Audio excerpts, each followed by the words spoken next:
Boyebi oza motema nanga, o boloni na motema nanga boyebi.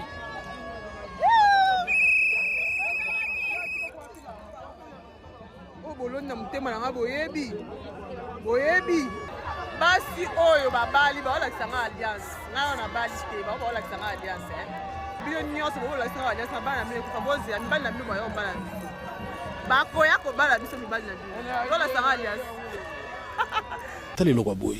Makambo soki nga na réfléchir pe ndenge na zo examiner pe na makasi na ngai ba congolais presque 600% 99,9 baba ndoki. Non 1% ngani baza bien. 1% il faut tchangati. Bonga. Ah, bon moi quelques pourcentages. Ba congolais bandoki. Ba pumbwa. Ba congolais tout ba pumbu kaka. 3 matchs. 3 matchs de la République démocratique du Congo. 1 nul. 1 défaite. 1 victoire. 4 buts mis. 3 par un seul mec. 4 buts mis. 3 par un seul mec. Il est derrière moi. La photo, elle veut tout dire. Hein. La photo, elle veut tout dire. Quand c'est compliqué au quartier. Quand c'est chaud au quartier. Hein. Quand il y a des complications. Parce que c'est souvent, il y a des équipes, elles ont des besoins.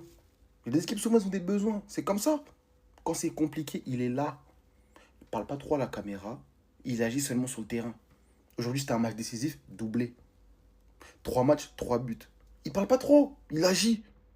Héros d'un peuple, en fait. Yohan Moussa Kovo National, c'est l'héros d'un peuple. C'est plus qu'un homme du match, en fait. Aujourd'hui, c'est l'héros d'un peuple. Bonjour Issa, comme on a Germaine, Nana 25 ans d'âge. Je suis graduée en comptabilité, je fais la licence à l'UIC Matadi.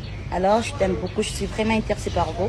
Si vous aussi vous êtes intéressé par moi, alors je suis là, disponible. Je suis célibataire comme vous. Célibataire en plus, moi, Namboka. Moi, Namboka, comme on a Germaine. Je t'aime.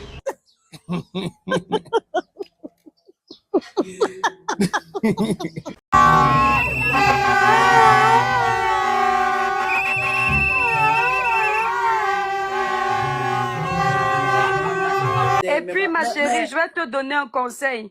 Même si je n'avais pas, même si ma chérie, elle te donne conseil, même si... Non, écoute-moi, j'ai fait l'expérience des réseaux sociaux, comme toi.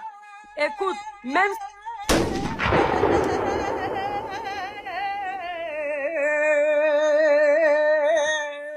Ils t'ont pas dit ici, on donne pas conseiller.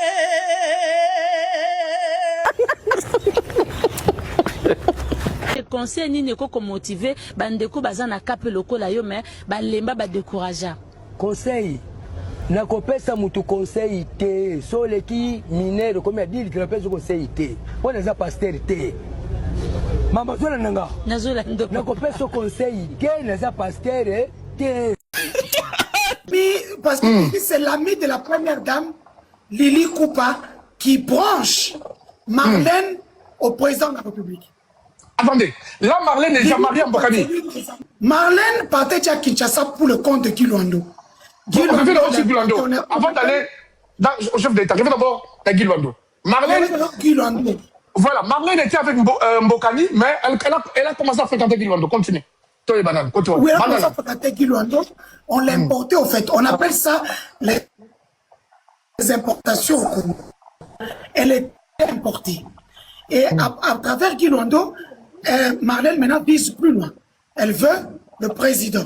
C'est comme ça que l'ami de la première dame, Lili Koupa, branche Marlène au président de la République. Donc voilà.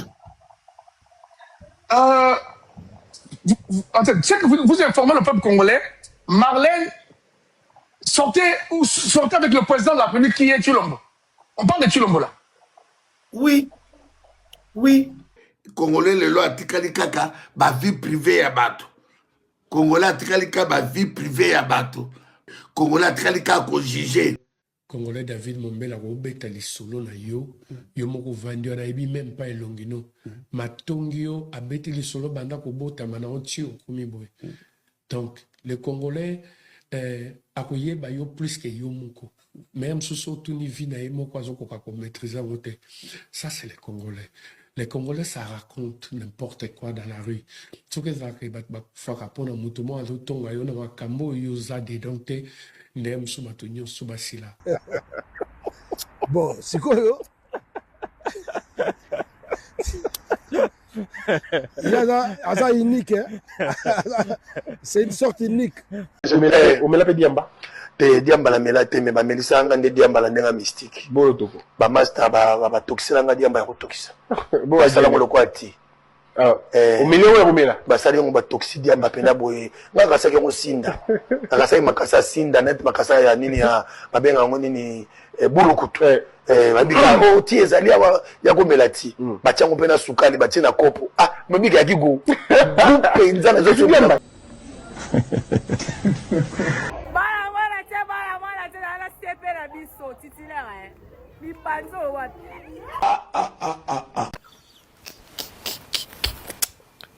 Ah, bino vous avez aventurier, monsieur. Bon.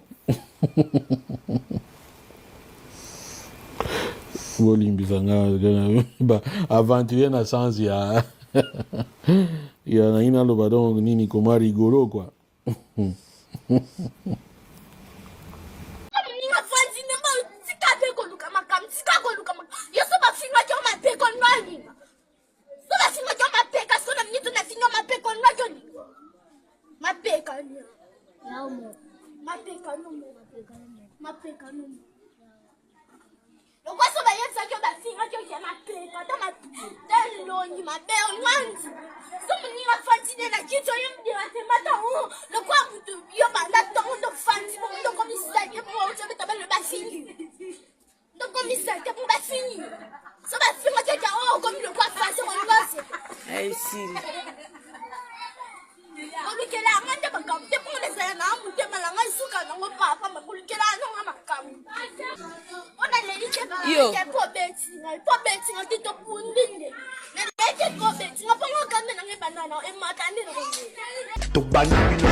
Akambo ils ont payé ça nakanda. Toi aussi c'est mission bande. Toi aussi.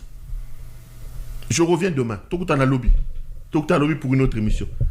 Bande ko bo s'abonner belé. Bino tout ba to ba o ba s'abonner, bo s'abonner, bo tia ba j'aime belé bande ko na ngai. O ezali chaîne na bino. Allez dit.